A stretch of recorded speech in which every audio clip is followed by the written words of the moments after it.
ውድ ጠለስ ሚዲያ ቤተሰቦችና ታዳሚዎች ሰላም ጤና ይስጥልን። ይህ በጠለስ ሚዲያ ባሳየ ደርቢ የሚቀርበው የታህሳስ 3 2018 ዓ.ም ይዘውትር ፕሮግራማችን ነው። በዛሬው ፕሮግራማችን ልዩ መረጃዎችን፣ ወቅታዊ ጉዳዮችን፣ ዕለታዊ አጀንዳዎችን ወደ እናንተ የምናደርስ ይሆናል። ስለዚህ የጠለስ ሚዲያ ሜምበር ሰብስክራይበር በመሆን ስቲከሮችን በማበርከት ዝግጅታችንን ላይክ፣ ሼር እያደረጋችሁ ለሌሎች በማጋራት እስከ ፕሮግራማችን ፍጻሜ ድረስ አብራችሁ ትቆዩ ዘንድ በአክብሮት ጋብዘን በቀጥታ ወደ ዕለቱ ፕሮግራም እናልፋለን።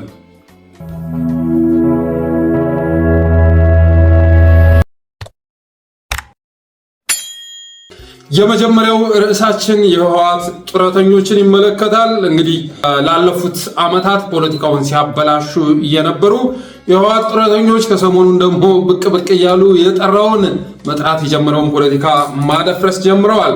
ከነዚህ መካከል አንዱ የሆነው የሜቴኩ አዛውንት ቃሊቲ ላይ ታስሮ የከረመው የሜቴኩ አዛውንት ክንፈ ዳኘው በረሃ ሚዲያ ላይ ቀርቦ አንድ ንግግር አድርጓል። ያውም ንግግሩ በዋናነት ምንድነው የሚለው ከኢትዮጵያ ተገንጥለን ከኤርትራ መቀላቀል እንፈልጋለን ተብሏል። ሰው እያረጀ ሲመጣ የማሰብ አቅሙ እየቀነሰ ይመጣል መሰለኝ።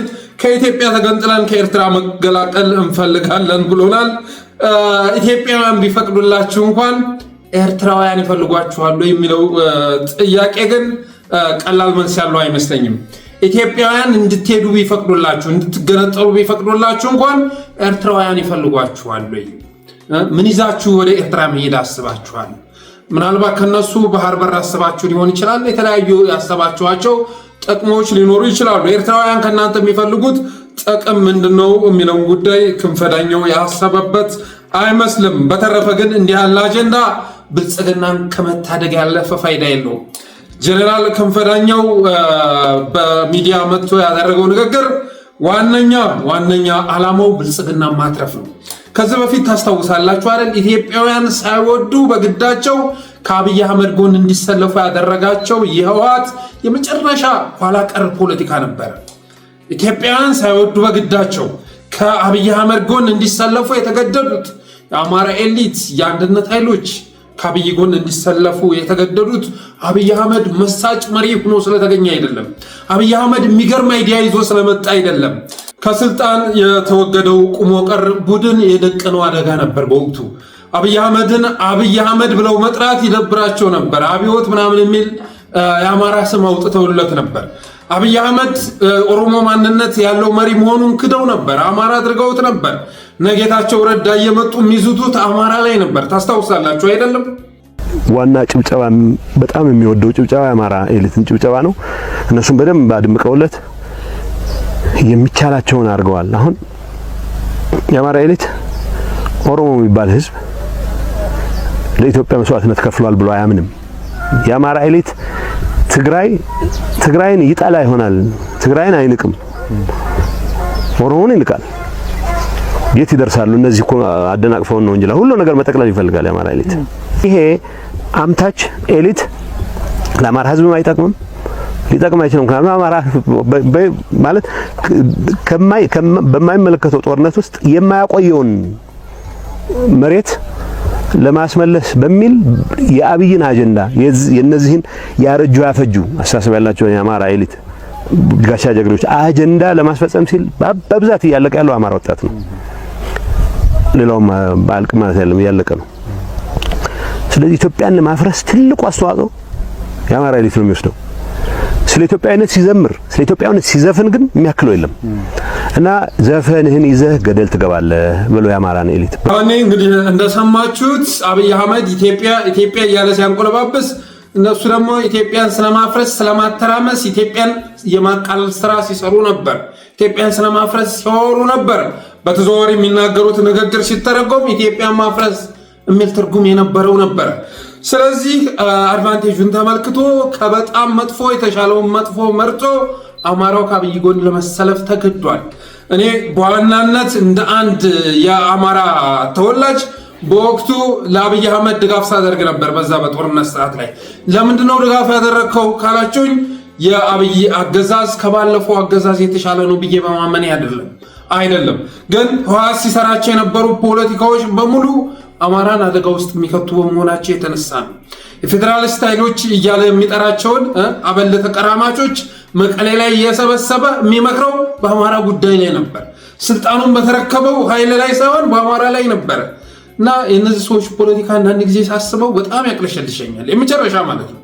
ለምሳሌ ባለፈው በተካሄደው የሰሜኑ ጦርነት ላይ ያን ጦርነት ማን እንደመራው ይታወቃል። ኢታማዦሩ ብርሃኑ ጁላ ኦሮሞ ነው። አየር ኃይሉ ኦሮሞ ነው። ጠቅላይ ሚኒስትሩ ኦሮሞ ነው። ጄኔራሎቹ ኦሮሞዎች ናቸው። እና አጠቃላይ አሁን 4 ኪሎ ላይ ስልጣኑን የተቆጣጠረው አፋን ኦሮሞ ተናጋሪ ነው። እነዚህኞቹ ግን ፕሪቶሪያ ተፈራርመው ከመጡ በኋላ አማራውና ኤርትራ ላይ ሲወረውሩት ነበር።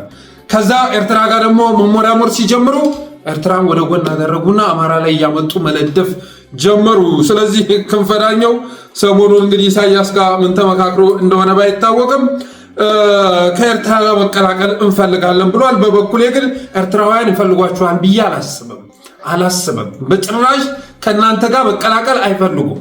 የሚፈልጓችሁ ኢትዮጵያውያን ናቸው። ለምን? ወንድሞቻችን ናችሁ፣ እህቶቻችን ናችሁ።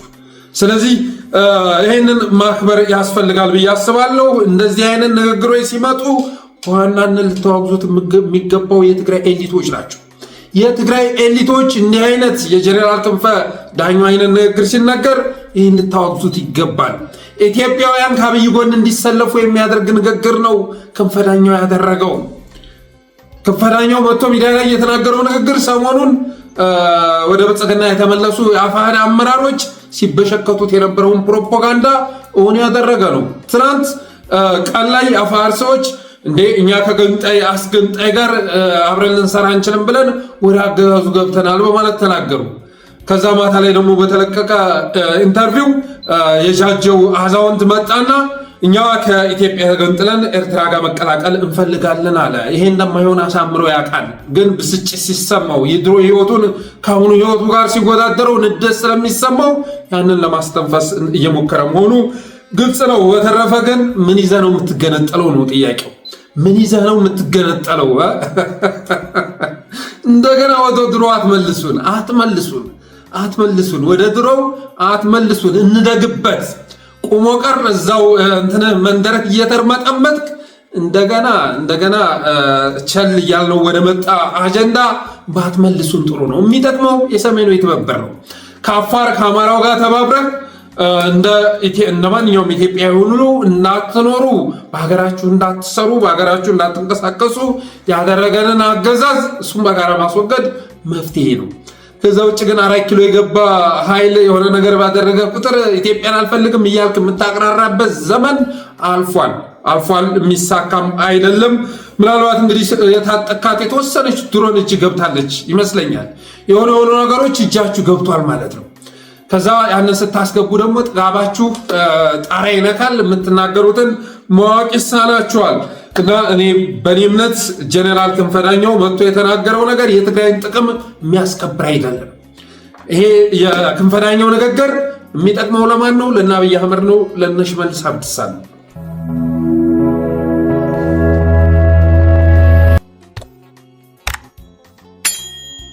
ሌላው እነ አባዱላ ገመዳና ባጫ ደበሌ አሰብ ባህር በር እያሉ ባለበት ሰዓት ላይ አንቶኒዮ ጉተሬዝ አንድ መልእክት አስተላልፏል። በጣም ለብልጽግናዎች አስደንጋጭ የሆነ መልእክት አስተላልፏል።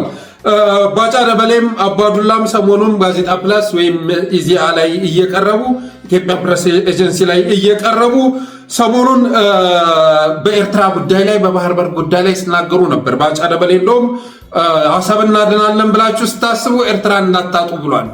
ዳንኪረኛው ጄኔራል ዳናሹ ጄኔራል አሰብን እንከላከላለን ስትሉ ኤርትራ ሙሉ ለሙሉ እንዳታጡ ብሏል። መቼም እኔ እንደ ባጫ ደበሌ ያለ አንደበቱን መቆጣጠር የማይችል የመጨረሻ ሰነፍ ጄኔራል አይቻላል። አንደበቱን መግራት የማይችል ያኔ ህወሓቶች ከፕሪቶሪያ መልስ ከብልጽግና ጋር ስለተሞዳሞዱ እንጂ እኮ ባጫ ደበሌ ትግራይ ላይ በተፈጸመው ጄኖሳይድ ቁጥር 1 ተጠያቂ መሆን ያለበት ሆነ። ቁጥር 1 በቴሌቪዥን መጥቶ ትግራዮችን ያላጠፋ ትግራዮች ላይ እንደ ህዝብ ያልዘመተ አማራ ባይወለድ ይሻለዋል እያለ አክቲቪስት እንኳን የማያደርገውን ቅስቀሳ ሲያደርግ የነበረ ሰው ነው። እዚህ አማራ ክልል ውስጥ ጦርነቱ እንዲካሄድ የተፈለገው አማራን ማደህየት ነው፣ መግደል ነው፣ ማዋረድ ነው። ሌላ ተአምር የለው። ይሄን የአማራ ክልል ወያኔ የሚሸሽበትን መንገድ መዝጋት አለበት። መንገድ መዝጋት በሰው አይደለም። ወያኔ የፈጸመውን ነገር ልትናገር የሚያሳፍሩ በርካታ ነገሮች አሉ። እኔ ከምናየው ከምንሰማው ህዝቡ ከሚነግረን ባል ቆሞ ሚስቱ የምትደፈር ከሆነ ይሄ ባል የሚስቱን እንዲህ መሆን መዋረድ ካልተበቀለ ግን እነኞቹ በአንድ በኩል ኦነግ በአንድ በኩልም ደግሞ ስልጣን ላይ ያለውን ኃይልም እና አጋር ስለሚመለከቱት ነገታቸው ረዳም ከና አብይ አህመድ ስር መርመጥመጥ በመጀመሪያቸው የተነሳ እንደውም ያንን ንግግሩን ሊያርመው ሲገባ ሲደግመው አይተናል። ሰሞኑን ደግሞ ፉከራው ማን ላይ ሆኗል? ኤርትራ ላይ ሆኗል። ይሄ የዓለም አቀፍ ህጎች ግድ የሌለው የጥላቻ ንግግር ነገ ከነገ ወዲያ ተጠያቂነት እንደሚያመጣ የማይገባው ባጫ ደበሌ አሁንም የጥላቻ ንግግሩን አጠናክሮ ቀጥሏል። በነገራችን ላይ ባለፈው አንድ መጽሐፍ አሳትሟል። የደፈጣ ውጊያን በተመለከተ መጽሐፍ አሳትሟል። የብልጽግና ሰዎች አሁን ላይ ኪሳቸውን የሚሞሉበት የሥራ መስክ ምን ሆኗል መሰላችሁ? መጽሐፍ ማሳተም ነው። መጽሐፍ ታሳትምና ባለሀብት ጋር ትደውላለህ። እንዴት ነው መጽሐፍ ወሰድኮይ አትወስድም ወይ ትላለህ። ከዛ በሚሊየን ወደ አካውንት ይላካል። 2 መጽሐፍ ትልክለታለህ። ይችን ስታይል ከአብይ አህመድ የወሰዷት ሲሆን ከዚህ በፊት እንግዲህ እነ ዶክተር ተስፋዬ በልጅጌ ኢትዮጵያዊ ዲሞክራሲ ፍለጋ የሚል መጽሐፍ አሳትሞ በ100 ሚሊዮን የሚቆጠር ገንዘብ ወደ ካዝና ማስገባቱ ሲነገር ነበር። በተመሳሳይ መልኩ ባጫ ደበሌም አንድ መጽሐፍ አሳትሞ በቃ ከዚህ በኋላ የደፈጣ ተዋጊዎች አበቃላችሁ አለቀላችሁ ሲባል ነበር። ዋና ዓላማው ግን ገንዘብ መስራት ነው እና እነ ባጫ ደበሌና አባዱላ እየፎከሩ ባሉበት ሰዓት ላይ ወደ ሚዲያ አንቶኒዮ ጉተሬስ ወጥቶ ስለ አልጀርሱ ስምምነት ተናግሯል። 25ኛ ዓመቱ የአልጀርስ ስምምነት እየተከበረ ባለበት ወቅት ላይ ታህሳስ 3 1993 ዓ.ም የተፈረመው ማለት ነው። ከኢትዮጵያ የሚጠበቀው የአልጀርሱን ስምምነት ማክበር ነው። ባህር በር እያሉ መፎከር ሳይሆን የአልጀርሱን ስምምነት ማክበር ነው ብሏል አንቶኒዮ ጉተሬስ። ወደቡን ተውና ድንበሩን አክበሩ የሚል መልእክት አስተላልፏል። በእርግጥ እና አብይ አህመድ የባህር በሩ ጉዳይ ከዚህ በፊት በተደጋጋሚ የተናገርንበት ርዕስ ነው። ባህር በር የሚሉት የሆነ ነገር ማድበስበስ ሲፈልጉ ነው። ባጫ ደበሌም አባዱላም የተናገሩበትን ወቅት ለምሳሌ ብትመለከቱ 7 ብር የቤንዚን ጭማሪ የነዳጅ ጭማሪ በተደረገበት ሰዓት ነው። ስለዚህ የሆነ አጀንዳ ለማድበስበስ ለመጋረድ የሚያመጡት መሆኑ ጥርጥር የለውም። ግን አንቶኒዮ ጉተሬስ ደግሞ ያንን ፕሮፓጋንዳቸውን የሚያከሽፍ ንግግር አድርጓል። ባህር በር እያልክ ማቅራራቱን ተውና የአልጀርሱን ስምምነት አክበር ተብሏል አብይ አህመድ።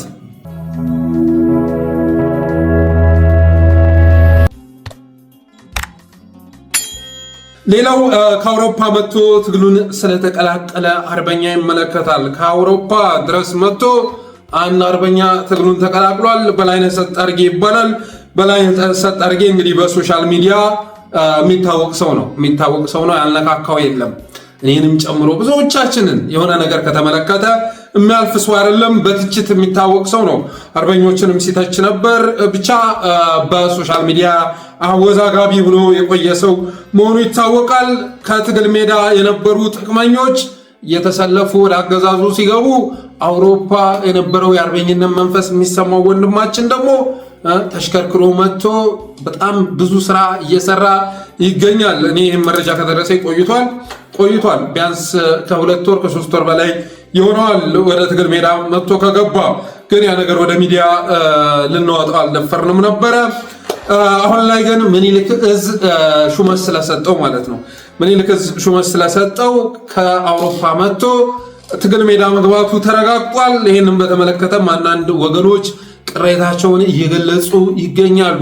ትናንት በጻፋቸው ነገሮች፣ ትናንት በተናገራቸው ነገሮች የተሰማቸውን ቅሬታ እየገለጹ ይገኛሉ። በላይነህ ሰጣርጌ እንግዲህ ፌስቡክ ላይ የሚውል ሰው እኮ ሚዲያ ላይ የሚውል ሰው ይሳሳታል። ይሄ ምንም ጥርጥር የለውም።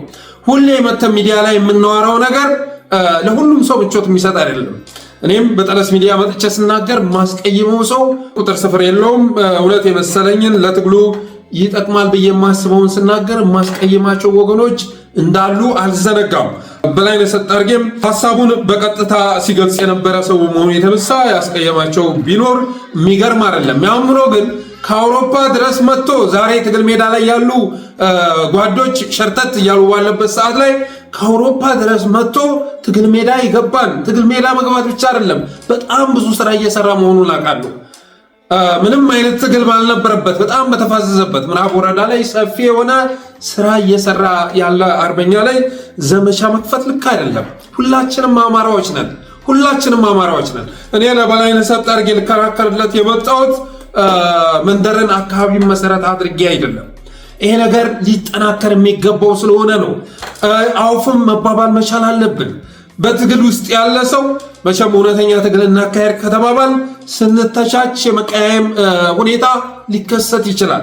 ስለዚህ ያ ትችት ደግሞ በዋናነት ትግሉን ለማበላሸት ነው ወይስ ለማስተካከል ነው የሚል ነው ጥያቄው። ለማስተካከል እስከሆነ ድረስ አውፍ እየተባባል ትግሉን ማጠናከር ይገባል ብዬ አስባለሁ። በተረፈ ግን በላይነህ ሰጣርጌ በነ አርበኛ ዘመና፣ አርበኛ አስረስ፣ በነ ሀብቴ፣ በነ ምሬ፣ በነ ሄኖክ፣ በነ ኢንጂነር ደሳለኝ የማይደራደር ሰው መሆኑ ደግሞ ይታወቃል። በከፊል የሆነ ስህተት የተፈጸመ ሲመስለው ሊተቻቸው ይችላል እንጂ በእነዚህ አርበኞች ያለው እምነት ጽኑ መሆኑ ይታወቃል። ከሁለት ቀን በፊት ሹመት ተሰጥቶታል። ከዛ ጋር ተያይዞ የቀረበው ቅሬታ በተወሰነ መልኩ እውነት ቢኖረው እንኳን አሁን ላይ ወንድማችን የበፊቱን ባህሪውን በአክቲቪስትነት ዘርፍ በተሰማራበት ጊዜ የነበረውን ባህሪ ሙሉ ለሙሉ ትቶ ከፍተኛ የሆነ ስራ እየሰራ ስለሆነ ልናበረታታው ይገባል። ምዕራብ ወረዳን ነፍስ ዘርቶበታል። በጣም ሰፊ ስራ እየሰራ ይገኛል። በላይነህ ሰጣርጌም አሁን ትግል ውስጥ ከገባ እንግዲህ እንዳልኳችሁ ወደ 3 ወር አካባቢ ሆኖታል። በእነዚህ 3 ወር የጻፋቸውን ጽሁፎች መለስ ብላችሁ ብትታዘቡ ከዛ በፊት የነበረውና ከዛ በኋላ ያለው አንድ አለመሆኑን ትረዳላችሁ። ስለዚህ ያለፈ ስክሪንሾት እያመጣን ከመወቃቀስ መውጣት ይገባናል። ያደረገው ነገር አርአያነት ያለው ሊስፋፋ የሚገባው ስለሆነ ልናበረታታው ይገባል የሚል እምነት አለኝ።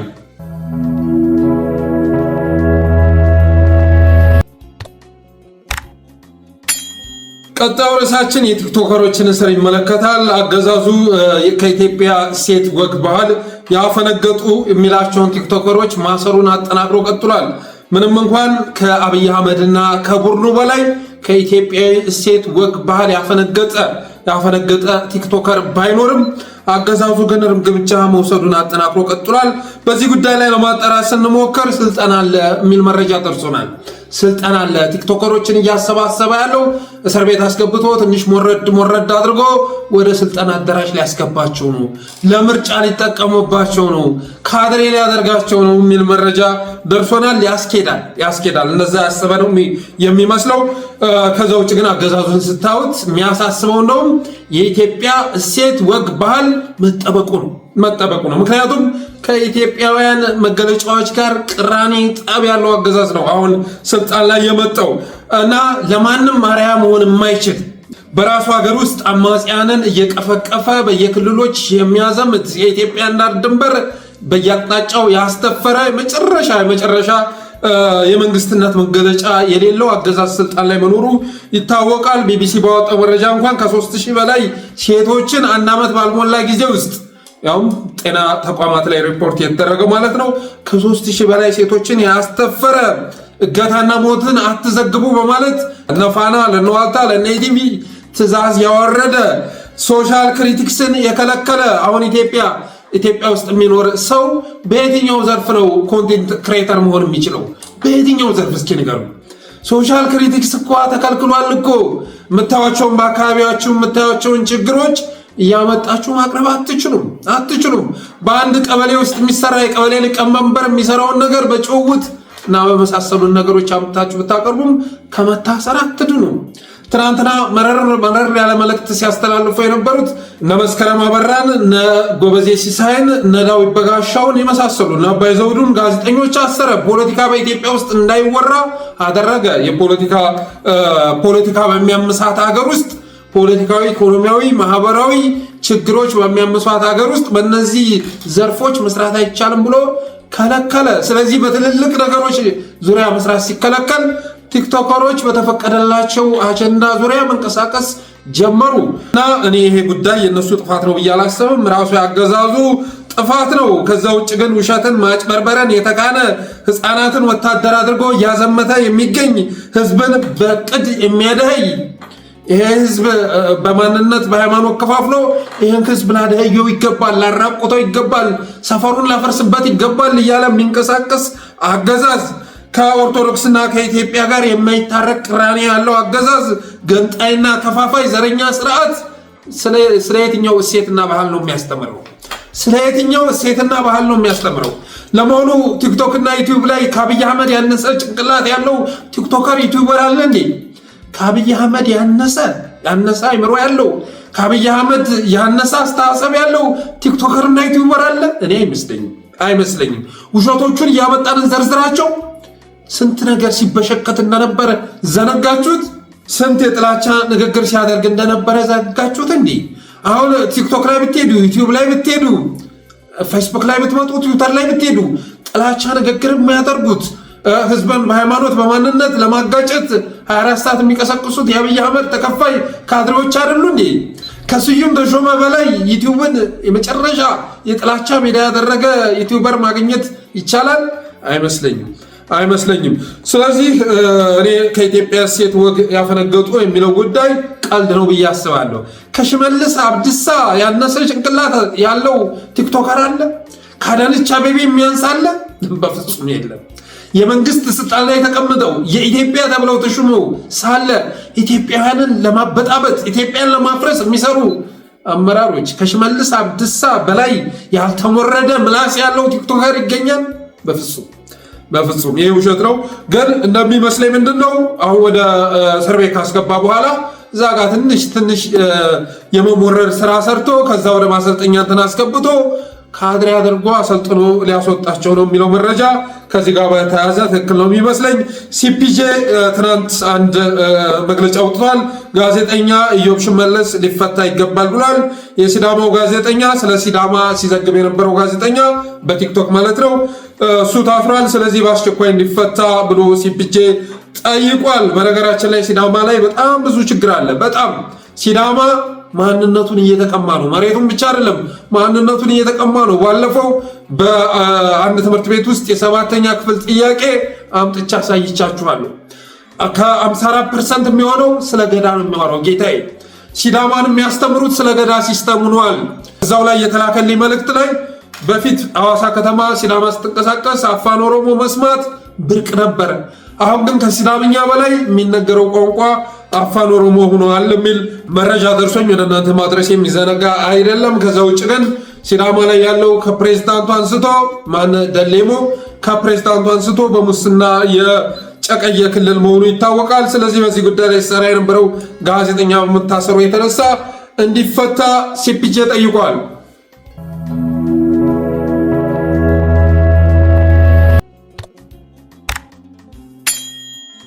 ሌላኛው ርዕሳችን በነ ሙጅብ አሚኑ፣ አብዱ ጀሊል ሻሊ ካሳ፣ አህመዲን ጀበል ሲድበሰበስ የነበረው የኢትዮጵያውያን እልቂት የኦርቶዶክሳውያን እልቂት በነ ሙጅብ አሚኑ፣ አብዱ ጀሊል ሻሊ ካሳና አህመዲን ጀበል በሚያመጡት አጀንዳ ሲድበሰበስ የነበረው ሲዳፈን የነበረው ኦርቶዶክሳውያን እልቂት እነ ዳንኤል ክብረት በሃይማኖት ተቋማት ጉባኤ በኩል ወደ ኦርቶዶክስ የወረወሩት የኦርቶዶክሳውያን ጉዳት ዓለም አቀፍ ጣጣ ይዞ እየመጣ ነው። የኦርቶዶክስ ልጆች ውስጡን ሲሰሩ ከርመው አሁን ላይ አገዛዙ ላይ ማዕቀብ የሚጣልበትን ረቂቅ ሕግ በአሜሪካ ኮንግረስ በኩል እንዲቀርብ ማድረግ ችሏል። ረቂቅ ሕግ አገዛዙ ላይ ማዕቀብ የሚደረግበትን ረቂቅ ሕግ እንዲወጣና ለአሜሪካ መንግስት እንዲቀርብ ማድረግ ችሏል። ባለፉት 2 ዓመታት በተለይም ደግሞ በአርሲ አካባቢ ቤተ መቅደሶችን በማቃጠል ኦርቶዶክሶችን በመግደል በማፈናቀል የተፈጸሙ ጥቃቶችን አንድ ባንድ ሰንደው ለአሜሪካ መንግስት የሚቀርብበትንና አገዛዙ ላይ ማዕቀብ የሚጣልበትን ሁኔታ በሰፊው እየሰሩ ይገኛሉ። ከዚህ ጋር በተያያዘ ልትረዱት የሚገባው ነገር በተለይ የማዕቀቡ ወሬ ወይም ደግሞ ለኮንግረስ የቀረበው ረቂቅ ሕግ መረጃ ከወጣ ጊዜ አንስቶ አገዛዙ በፕሮቴስታንትና በኦርቶዶክስ መካከል ግጭት ለመቀስቀስ ሰፊ ስራ እየሰራ ይገኛል። ትናንትና ለምሳሌ በጎንደር አካባቢ አገዛዙ በኦርቶዶክስና በፕሮቴስታንት መካከል ግጭት ለመቀስቀስ የሚያስችለውን ሴራ እየጠመቀ ይገኛል። አንዳንድ መምህር ነን የሚሉ የፕሮቴስታንት ሰዎችን በመጠቀም የጎንደር ሕዝብ ወጥቶ ጥቃት እንዲፈጽም እየተቀሰቀሰ ይገኛል በማለት ይህንንም ተንኮሉን ሴራውን ማክሸፍ እንደሚገባ አሳስበን ነበር። ማታ ላይ ኢትዮጵያ ሙሉ ወንጌል አማኞች ቤተክርስቲያን ይቅርታ ጠይቃለች። በዚህ ጉዳይ ምን ይላል? ለኢትዮጵያ ኦርቶዶክስ ቤተክርስቲያን እምነት ተከታይ ወንድም እህቶቻችን በሙሉ ይቅርታን ይመለከታል ይላል ጉዳዩ። የጎንደር ሙሉ ወንጌል አማኞች ህብረት በየዓመቱ መንፈሳዊ ፕሮግራሞችን እንደሚያደርግ ይታወቃል። ይሁን እንጂ በዚህ ዓመት ግን ማለትም ህዳር 26 2018 ዓ.ም የተደረገው ፕሮግራም ከባለፈው የተለየና ከኢትዮጵያዊነትም ሆነ ከጎንደሬነት ባህል ያፈነገጠና በተለይም የኦርቶዶክስ እምነት ተከታይ ወንድምና እህቶቻችንን በእጅጉ ያሳዘነ በመሆኑ ይህን አይነት ስህተት ከዚህ በፊትም አላደረግንም፣ ከዚህ በኋላም አናደርግም። አሁን በተፈጠረው ስህተት ግን ከልብ ይቅርታ እንጠይቃለን። እግዚአብሔር ሀገራችንን ኢትዮጵያ ይባርክ የሚል የይቅርታ ደብዳቤ አውጥቷል። ይሄ ደብዳቤ በጣም ወሳኝ ነው። አገዛዙ ግን ያን ያደረገው በኤጀንቶቹ በኩል ሆን ብሎ ነው። 44ቱ ታቦት ጋር ተያይዞ ስሟ የሚነሳው በጥምቀት በዓል የምትታወቀው ጎንደር ምድር ላይ እንደዛ አይነት ድራማ ዳንኪራ እንዲካሄድ ያደረገው ሆን ብሎ ነው።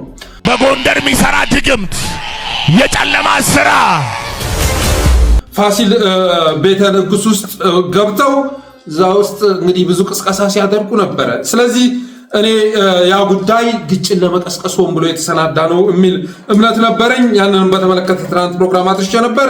ቤተክርስቲያኒቱም አሁን ላይ አረጋግጣለች ከጎንደሬነትና ከኢትዮጵያዊነት ጋር ፈጽሞ የሚጣላ ይላል።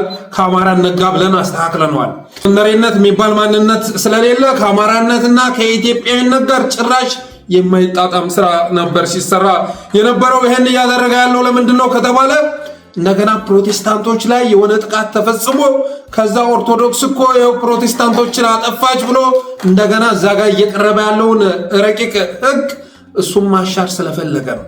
አብይ አህመድ አንድ ነገር ሲመጣበት እሱን የሚመክትበት ሌላ ጥቃት ሌላ ወንጀል ነው የሚፈጽመው። ስለዚህ ይህንን መረዳት ያስፈልጋል። እንደገና ኦርቶዶክስን ጨፍጫፊ እና አጥፊ አድርጎ ለማቅረብ ሰፊ ስራ እየተሰራ ነው። ስለዚህ ቤተክርስቲያኗ ይቅርታ የጠየቀች ቢሆንም አገዛዙ የኢትዮጵያ ኦርቶዶክስ ተዋሕዶ ቤተክርስቲያን ልጆች ውስጡን ሄደው ከፍተኛ የሆነ ማዕቀብ የሚያመጣበትን ስራ ስለሰሩ በቀጣይ የኢትዮጵያ ኦርቶዶክስ ተዋሕዶ ቤተክርስቲያን ጥፋት ፈጻሚ እና በግድያ ላይ ተሳታፊ ሆና የምትታይበትን ድራማ ይዞ እንደሚመጣ አትጠራጠሩ። በተረፈ ግን የኢትዮጵያ ኦርቶዶክስ ተዋሕዶ ልጆች የሚጠቅመው ይሄ ነው። እነ ኪሴንጀርንና ባሮን ፕሮቸስካን ሲያወግዙ መኖር ይሄ ፖለቲካ አይደለም ጌታዬ፣ ፖለቲካ አይደለም። ሁሌ ኢትዮጵያ በሩር ምናምን የሚሉ መጽሐፍ እያነሱ እነ ኪሴንጀርን እያነሱ ምዕራባውያንን ማብጠልጠል አይደለም ወቅቱ የሚጠይቀው ከእነሱ ጋር ተስማምቶ እየተፈጸመብን ያለውን በደል እየተፈጸመብን ያለውን ግፍ ማሳየትና ፍትህ ማግኘት ነው። የአማራ ልጆችን በተመሳሳይ ልሰሩበት ይገባል። አማራው በማንነቱም በሃይማኖቱም ነው እየተገደለ ያለው። ስለዚህ ከዚህ በፊት የተዘገቡ ዘገባዎችን ሁሉ አሰባስበው በተለይ ደግሞ በዓለም አቀፍ ሚዲያ ማለት ነው እኔ ጋር ከ30 በላይ በዓለም አቀፍ ሚዲያ እየተዘገበ መረጃዎች አሉ። ግማሾቹ መጽሐፍ ውስጥ አካትቻቸዋለሁ፣ ግማሾቹ ከዛ በኋላ የተፈጸሙ ስለሆኑ ስክሪንሾት አድርጌ አስቀምጫቸዋለሁ። ስለዚህ እነዛን ሪፖርቶች አጠናክሮ በአማራ ላይ ምን ያህል ጥቃት እንደተፈጸመ ለነሱ በማሳየት ፍትህ ማግኘት ይገባናል። በተረፈ ግን አገዛዙ በየአቅጣጫው ማዕቀብ የሚመጣበትን ስራ እየሰራ ይገኛል። ለምሳሌ ያህል ቤኒሻንጉል ላይ ለሄሚቲ ወታደር ማሰልጠኛ ጣቢያ መስጠቱ ታውቋል። በዩናይትድ አረብ ኤምሬትስ ትእዛዝ። በነገራችን ላይ ኢትዮጵያ የምትባለው ሀገር አሁን ላይ ለዩናይትድ አረብ ኤምሬትስ የተሸጠች ነች። የኢትዮጵያውያንን ዕጣ ፈንታ የሚወስነው አብይ አህመድ ሳይሆን መሐመድ ቢን ዛይድ ነው። አብይ አህመድ ለፓላስ ግንባታ ከዩናይትድ አረብ ኤምሬትስ ባመጣው ዶላር ኢትዮጵያ ተሽጣለች። አሁንም የአሜሪካ ዋነኛ ትኩረት የሆነው በጦር ወንጀል እየተከሰሰ የሚገኘው ሕፃናትን በመጨፍጨፍ ሴቶችን በመድፈር ንጹሐንን በመግደል ስሙ እየተነሳ የሚገኘው የሄሚቲ ወታደር ቤኒሻንጉል ክልል ውስጥ ገብቶ የሚሰለጥንበት እድል ተፈጥሮለታል። ይሄንንም ማሳወቅ ያስፈልጋል። አሁን ላይ የሱዳን ጉዳይ በዶናልድ ትራምፕም በነ ማርኮ ሩቢዮም ትልቅ አጀንዳ በመሆኑ የተነሳ ባለፈውም ኮሎምቢያ ላይ የአርኤስኤፍን የሚደግፉ 8 የኮሎምቢያ ካምፓኒዎች ላይ ማዕቀብ ተጥሏል። ግለሰቦች ላይ ማዕቀብ ተጥሏል። ስለዚህ የዛ ማዕቀብ አካል የሚሆንበትን ስራ አብይ አህመድ እየሰራ ስለሆነ በፎቶ በቪዲዮ ቤኒሻንጉል ክልል ላይ ስለሚሰለጥነው የሄሚቲ ወታደር የአርኤስኤፍ ወታደር መረጃ መስጠት ያስፈልጋል።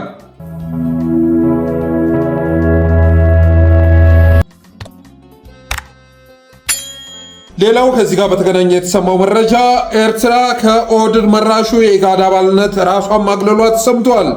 ይህን ተቋም ወርቅነህ ገበየሁ ለአብይ እንደሸጠው ተረድታ ኤርትራ ኢጋድን ጥላ ወጥታለች።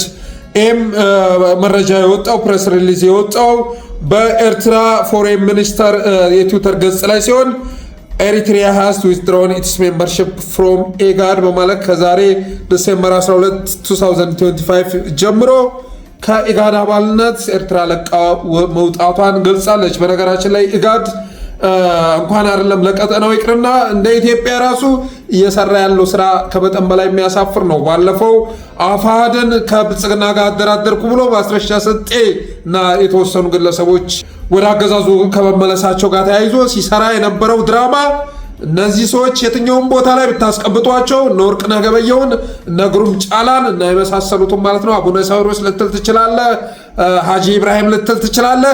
የትኛውን ቦታ ላይ ብታስቀምጣቸው መልሰው መንደራቸው ውስጥ ሲርመጠመጡ እንደሚገኝ የሚያሳይ ነው። ስለዚህ ኤርትራም የኢጋድ አባልነቷ ቅንጣት ታክል ጥቅም እንደሌለው ተረድታ ከኢጋድ አባልነት ለቃ መውጣቷን በየማነ ገብረ መስቀል በኩል ይፋ አድርጋለች።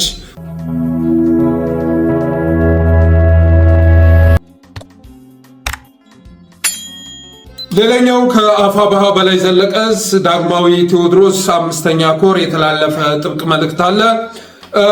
ፋሽስታዊ አብይ አገዛዝ በመገርሰስ ህልውናችንን ለማረጋገጥና መላ ሀገሪቱ ህዝቦች በነፃነትና በእኩልነት በኢትዮጵያ ሰማይ ስር እፎይ ብለው የሚኖርበትን አውድ ለማንበር ከጭፍጨፋና ስደት የተረፈውን ህዝባችንን በማስተባበር አስከፊውን የአብይ አገዛዝ እያፈራረስ ነው እንገኛለን ይላል። በጦርነቱ የአማራ ፋኖን ማሸነፍ እንደማይቻል ተገንዝቦ ተስፋ የቆረጠው ቀቢጸኛ የአብይ ቡድንና ተላላኪዎቹ ህዝባችንን የሚያማረሩ የዘረፋና የእገታ ወንጀሎች እንዲፈጸሙ ለካህዲዎች ግልጽ ስምሪት በመስጠትና በተለያዩ ስልቶች ለስርዓት አልበኞችና ወንበዴዎች ምቹ ሁኔታ በመፍጠር እንደውም ወታደራዊ ከለላ እየሰጠ ወገናችን በእጃዙር ለማሰቃየት ታትሮ እየሰራ መሆኑ ታውቆ በተለይም ከጎንደር ከተማ ጠዳ ክፍለ ከተማ እስከ አዲስ ዘመን በሚገኙ ልዩ ልዩ ቦታዎች ተላላፊ ተሳፋሪዎችና አሽከርካሪዎች ላይ የውንብድና ተግባር እንዲፈጽሙ እያደረገ የቆየ መሆኑ ይታወቃል ይላል።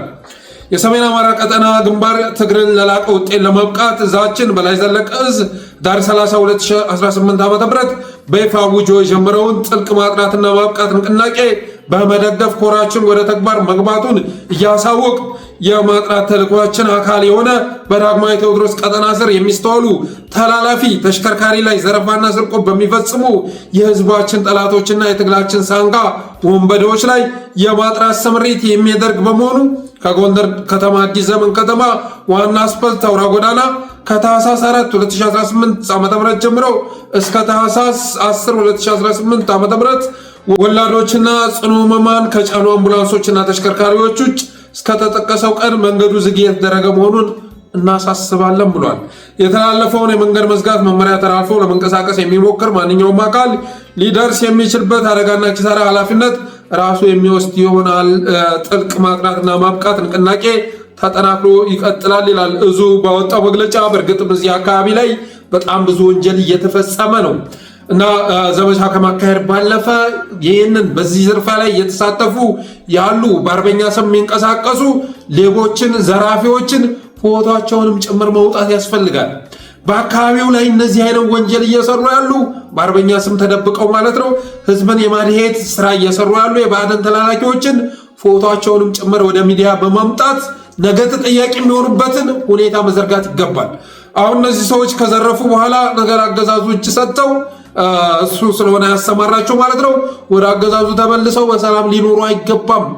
ነገ በፍትህ ተጠያቂ የሚሆኑበት በህግ ተጠያቂ የሚሆኑበት ሁኔታ መፈጠር ስላለበት ፎቶአቸውንም ጭምር ማጋለጥ ያስፈልጋል። በተረፈ የዛሬ ፕሮግራማችን ይህን ይመስል ነበር። የጠለስ ሚዲያ ሜምበር ሰብስክራይበር በመሆን ስቲከሮችን በማበርከት ዝግጅታችንን ላይክ፣ ሼር እያደረጋችሁ ለሌሎች በማጋራት ጠለስ ሚዲያን አበረታቱ ብለን የዛሬ ዝግጅታችን እንቋጫለን። እናመሰግናለን።